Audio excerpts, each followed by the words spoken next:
Eu nunca imaginei que aquele dia fosse acontecer dessa forma. Eu, Clara, com 23 anos, sentada ali, sem saber o que fazer com minhas mãos, apenas olhando para o palco, para os rostos ao meu redor, tentando entender onde tudo havia dado errado. Harvard, a universidade que minha irmã Júlia sempre sonhou, e que agora ela estava se formando. Toda a família estava lá, ou pelo menos, quem realmente importava. Eu? Bom, eu estava lá, mas não porque queria estar. Estava porque, bem, alguém tinha que aparecer. Não faziam nem questão de me incluir. Meu nome não estava no convite, nem nas listas de convidados, como se eu fosse um erro que tinham tentado esquecer. Eu, que cresci com a sensação de ser sempre um peso, uma sombra da perfeição da minha irmã.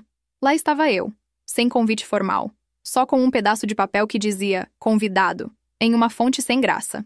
Eu nem consegui olhar para o meu pai quando ele me viu, porque seu olhar disse tudo. Um olhar vazio, como se ele tivesse apenas constatado a minha presença, sem realmente me ver.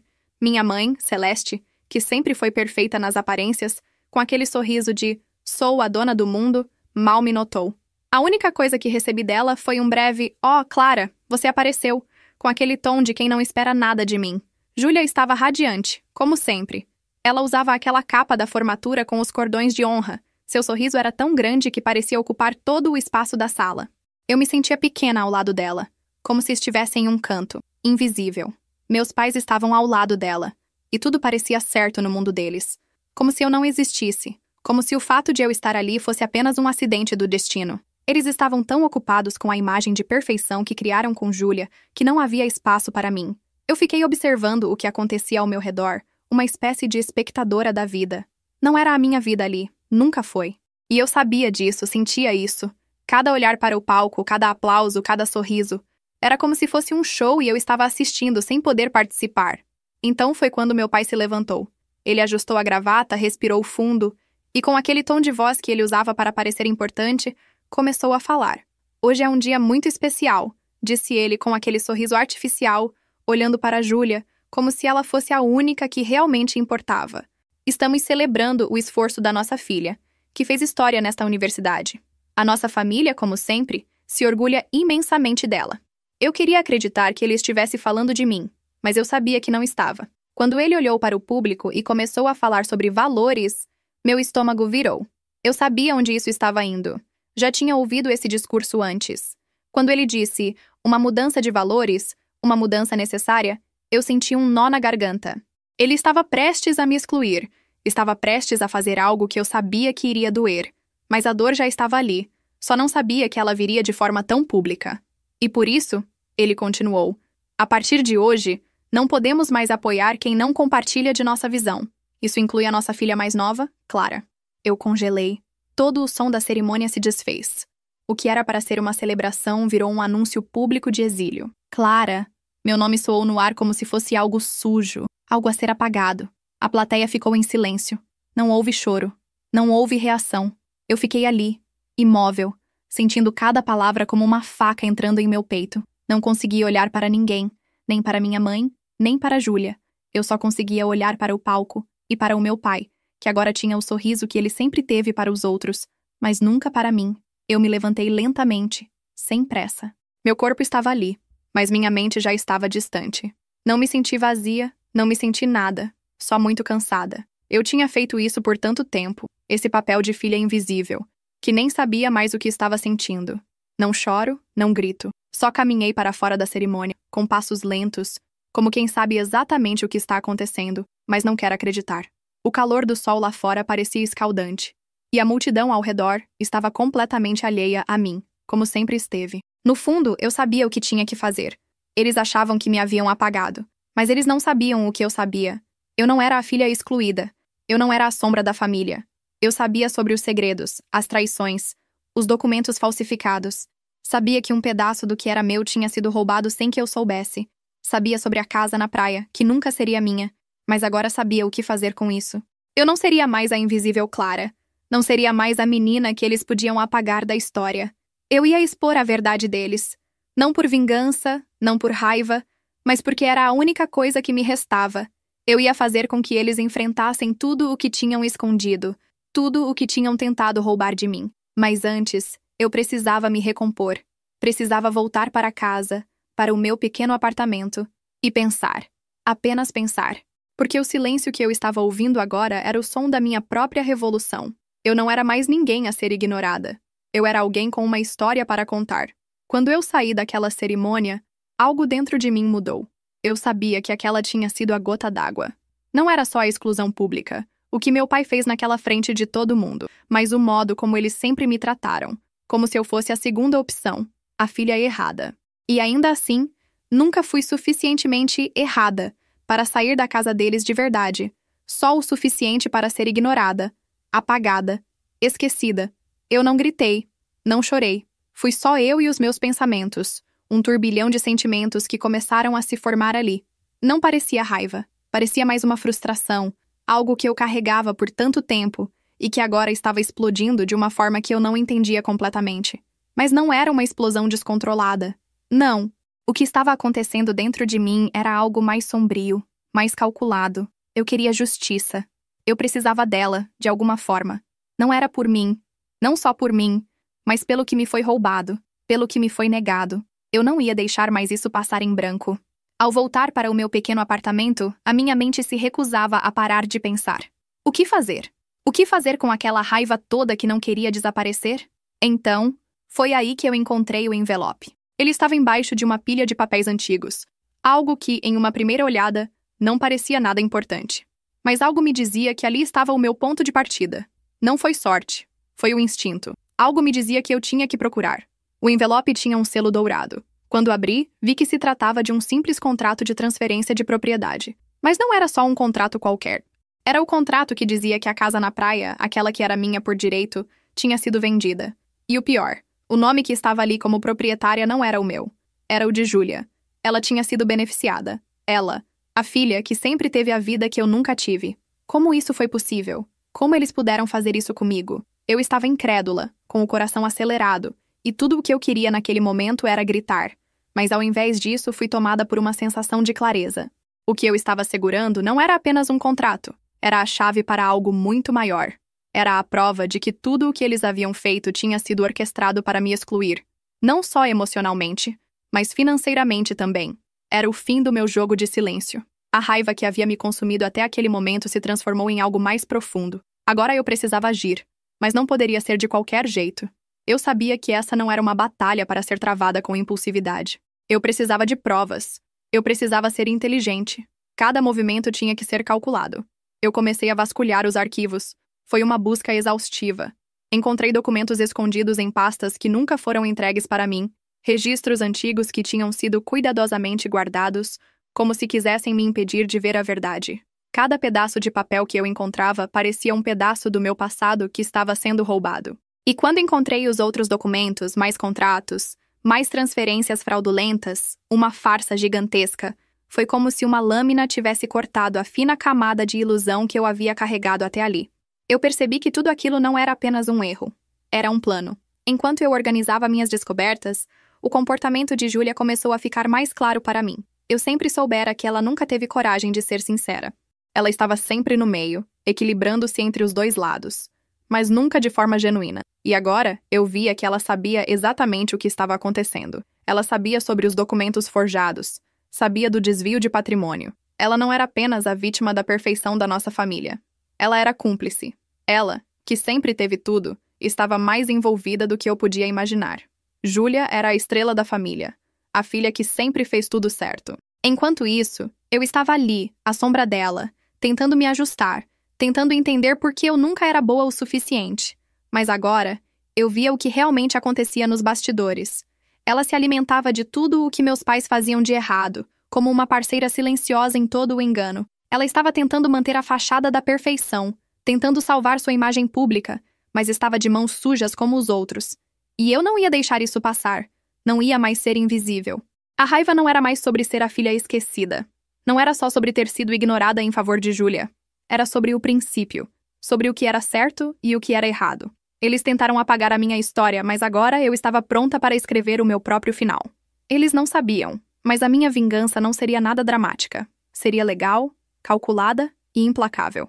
Eu iria fazer com que eles pagassem por cada mentira, por cada momento que me fizeram sentir como se eu fosse irrelevante. Eu não queria vingança. Eu queria justiça. E isso, eu sabia, começaria no momento em que eu colocasse a verdade no centro da mesa. Os dias seguintes após o evento na formatura de Júlia foram um turbilhão de emoções para mim. No início, eu estava apenas lidando com a dor e o golpe profundo de ser publicamente excluída da família. Mas à medida que o tempo passou, essa dor se transformou em algo muito mais visceral. Agora, eu não estava mais preocupada apenas com os insultos que havia sofrido. Não era só sobre o fato de eu ser a filha esquecida, apagada, deixada para trás. Era sobre algo maior, algo muito mais profundo. O que meus pais haviam feito não era só cruel, era criminoso. Eles roubaram de mim, não só o amor deles, mas também algo muito mais valioso. Meu direito à herança da minha avó. Algo que eu deveria ter por direito. E agora, eu tinha tudo o que precisava para fazer justiça. Eu sabia que precisava ser cautelosa. Não poderia agir de forma impulsiva. Não só por causa da gravidade da situação, mas também porque eu tinha o que precisava nas mãos. Provas irrefutáveis. Eu passei dias e mais dias trancada no meu apartamento, revisando tudo que eu havia encontrado. Documentos de propriedade, contratos forjados, registros falsificados. Tudo indicava que meus pais haviam transferido a casa da praia para o nome de Júlia. A mesma casa que, por direito, deveria ser minha, desde que meu pai a tivesse deixado para mim em seu testamento. Eu sabia que era hora de agir, mas também sabia que precisava de mais do que apenas os documentos. Eu precisava garantir que essa batalha fosse legal, que fosse inquestionável. Então, marquei um encontro com meu advogado, Marcos. Ele era alguém em quem eu confiava, mesmo que o processo que estávamos prestes a iniciar fosse o mais pessoal de todos. Marcos foi cuidadoso. Ele analisou cada detalhe dos documentos que eu tinha reunido, e logo vimos que tínhamos algo sólido nas mãos. Fraude, falsificação de assinatura, desvio de patrimônio, tudo estava ali, claro e objetivo. A sensação de alívio foi quase instantânea. Eu não estava mais apenas esperando. Eu estava agindo. O caminho estava traçado, e agora só faltava dar o próximo passo. A tensão na casa dos Caldwell, no entanto, estava crescente. A fundação que minha família administrava estava afundando em dívidas, e todos estavam em pânico com a ideia de perder o controle da imagem que haviam construído ao longo dos anos. Eles se preocupavam mais com a aparência, com manter as aparências de uma família perfeita, do que com a realidade. Enquanto isso, Júlia, a filha perfeita, estava no centro de tudo. Ela sempre foi a garota de ouro, e parecia que nada poderia abalá-la. O que eu não sabia, porém, era o quanto a situação estava se complicando também para ela. Ela estava prestes a tomar um grande passo no mundo dos negócios, algo que, se concretizado, a colocaria ainda mais no centro da atenção e da família. E foi isso que me abalou. Um dia, quando eu estava sozinha no escritório de Marcos, meu celular tocou. Era uma mensagem de Mavis, minha tia. Ela nunca me mandava mensagens por nada. Então, quando vi o nome dela, meu coração disparou. Ela dizia: "Eu soube de algo hoje. Júlia está prestes a fazer um grande anúncio. A fundação está em crise, mas Júlia tem algo planejado. Ela está prestes a expandir os negócios da família e ganhar ainda mais poder." Algo dentro de mim gelou. Júlia. Eu sabia que ela sempre teve mais do que o que qualquer um de nós teve, mas nunca imaginei que ela estivesse manipulando tudo tão bem. A ideia de que ela estivesse se tornando ainda mais poderosa no mundo dos negócios não me surpreendeu. O que me surpreendeu foi perceber que ela, minha irmã, estava tão envolvida nisso tudo quanto meus pais. Ela sempre foi aquela que estava à sombra deles, mas agora parecia que ela estava se tornando uma pessoa de poder, com intenções muito mais profundas do que eu poderia imaginar. Enquanto isso, minha vida se desenrolava de uma maneira cada vez mais complexa. As provas estavam ali, claras, prontas para serem apresentadas. Mas agora, eu via que a batalha que eu estava travando não era apenas contra meus pais. Eu estava lutando contra uma máquina inteira, um sistema que parecia ter sido construído para garantir que eu nunca fosse parte dele. A situação estava ficando cada vez mais tensa, e o que antes parecia um simples ato de justiça, agora parecia uma guerra entre mim e uma família inteira. Eu sabia o que precisava fazer. Eu precisava trazer à tona a verdade. Mas também sabia que isso significava confrontar minha irmã. E mais do que isso, eu estava começando a perceber que as intenções dela eram muito mais sombrias do que eu imaginava. O que ela estava prestes a fazer nos negócios não era só um movimento para melhorar sua própria imagem. Não, ela estava tentando consolidar um poder que, em breve, iria se voltar contra mim. Eu precisava agir rápido, antes que ela tivesse tempo de manipular mais uma vez o jogo em seu favor. Com o processo pronto, as provas reunidas e minha decisão firmada, Eu sabia que a hora estava chegando, mas antes de dar o primeiro passo, eu precisava entender o verdadeiro alcance daquilo em que minha irmã estava se metendo. Algo me dizia que ela sabia mais do que estava revelando, e eu não poderia ignorar o fato de que ela estava se tornando cada vez mais parte da engrenagem que havia começado a me esmagar. A batalha estava prestes a começar, e não seria fácil. Eu sabia que o momento tinha chegado. Eu estava pronta. Depois de meses de coleta, organização e decisões difíceis, finalmente estava diante do que me parecia ser a única forma de justiça: o tribunal. Toda a dor que havia sido acumulada ao longo dos anos, todo o desprezo, a manipulação e a exclusão da minha vida estavam prestes a ser expostos.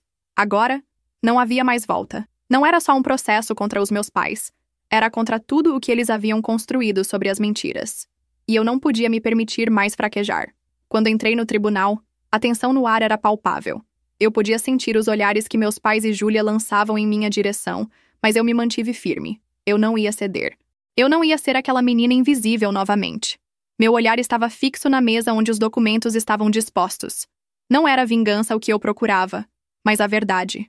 Eu não queria vê-los sofrer por causa do que fizeram, mas sabia que esse era o único caminho para corrigir as injustiças que me fizeram. Era sobre corrigir a narrativa, dar a minha versão da história. Era o que eu precisava fazer para seguir em frente. O juiz olhou para nós e deu início ao processo. Meu advogado, Marcos, começou a apresentar os documentos. Cada pedaço de papel que ele colocava sobre a mesa me dava uma sensação de alívio. A fraude, a falsificação de documentos, a traição. Tudo estava ali, claro, incontestável. Mas o que realmente fez a diferença foi quando a gravação foi colocada. A conversa da minha mãe, Celeste, revelando o quanto ela e meu pai tinham orquestrado minha exclusão, a manipulação da minha imagem, como se eu fosse uma mancha em um quadro perfeito. O momento em que a gravação soou pela sala foi como uma lâmina cortando o ar. Eu vi o rosto de minha mãe perder a cor e pude sentir o peso das palavras dela vindo à tona de forma cruel, como se toda a fachada de perfeição que ela havia construído desabasse diante dela. A sala ficou em silêncio. A única coisa que eu conseguia ouvir foi o som da respiração de todos, tentando processar o que acabava de ser revelado. Quando o juiz fez a sua primeira pergunta direta, Celeste já não parecia a mulher inabalável que eu costumava ver. Ela estava desconcertada. Seus olhos estavam opacos, como se ela estivesse se distanciando da realidade que ela mesma havia criado. Não houve mais sorrisos falsos. Não houve mais retórica elegante. O que ela disse naquele momento foi a mais pura confissão.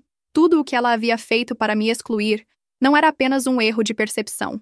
Era uma escolha, uma decisão premeditada. Quando o juiz emitiu sua sentença, uma parte de mim sentiu uma estranha sensação de leveza. A propriedade de Bar Harbor, ele disse com firmeza, que sempre foi parte do legado da família, deve ser revertida para Sam Caldwell. O desvio de patrimônio e a falsificação de documentos são inegáveis, e a justiça deve ser feita. Eu vi meus pais atônitos, os dois em um estado de choque que eu nunca imaginei ver neles. Mas o que me chocou mais foi a reação de Júlia. Ela permaneceu em silêncio. Sua expressão era dura, mas no fundo, havia um entendimento mudo entre nós. Eu sabia que ela sabia o que estava acontecendo, mas não conseguiu impedir a avalanche de verdades que se abateu sobre nós. Quando a sessão foi encerrada, Júlia se levantou, como se já soubesse que não havia mais nada a fazer. Ela não me olhou, nem disse uma palavra. Ela apenas se retirou do tribunal com uma expressão fechada, como se quisesse preservar a imagem de perfeição que sempre teve. Mas para mim, naquele momento, ela já estava marcada da mesma forma que meus pais. Ela fez parte disso tudo. Não foi só ela quem se beneficiou com a mentira. Ela sabia e fez parte de tudo isso, mesmo que tentasse manter a postura de quem está à margem, inocente. Eu sabia o que ela era agora. A sensação que me invadiu ao deixar o tribunal foi de uma quietude que eu não conhecia. Eu não sentia raiva, não sentia nada disso. Sentia apenas uma espécie de alívio. A justiça tinha sido feita. Eu não precisava mais me esconder. Não precisava mais ser a filha invisível. Não precisava mais da aprovação de ninguém, nem da minha mãe, nem do meu pai, nem de Júlia. Eu tinha feito o que precisava ser feito. A verdade estava comigo agora. Meses depois, com o dinheiro da herança que agora era legítima minha, eu comecei a realizar o meu maior sonho, um centro de arte e literatura para jovens de famílias em dificuldades, uma forma de devolver ao mundo o que me foi negado. Não queria mais saber da família. Eu já tinha tudo o que precisava. Minha dignidade, minha verdade e meu espaço no mundo. Algo que eles jamais poderiam apagar de mim. E foi então que a carta de Júlia chegou. Eu sabia que um dia ela teria coragem de escrever algo, mas nunca imaginei que seria tão tímida. A carta era simples. Você estava certa. Me desculpe por tudo. Eu li aquelas palavras, e por um momento, quase senti uma ponta de remorso por ela. Mas depois eu me lembrei do que ela fez, de como se omitiu, de como foi cúmplice. E então, eu percebi que não precisava de nada dela. A carta não mudava nada. Ela não tinha mais poder sobre mim. Eu não escrevi de volta. Eu não precisava. Eu tinha a minha liberdade agora. E isso era mais do que eu jamais poderia esperar.